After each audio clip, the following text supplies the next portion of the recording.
ගොඩක් වෙලා යයිද හදන්න? නෑ මං ඇත්තටම මේකත් හදා ගන්න ඕන. මොකද්ද වෙලා තියෙන්නේ? නෑ මේක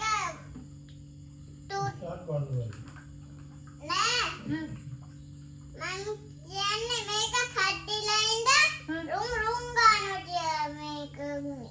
දැන් ඔය මොකද්ද කරන්නේ එතකොට? හදන්න. දොරක් කඩිලා. දොර හයි කරනවද?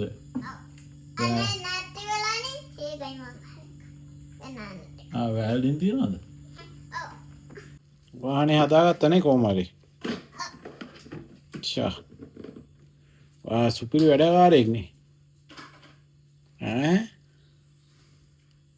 සෙනිදු සන්දිත් කියන්නේ ඒකනේ නේද?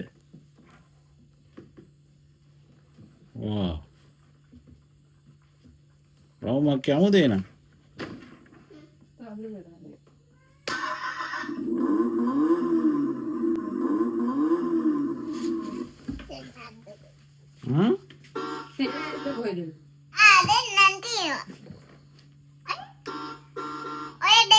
ඔය වයර් එක මොකද්ද ගැට ගහගෙන තියෙන්නේ?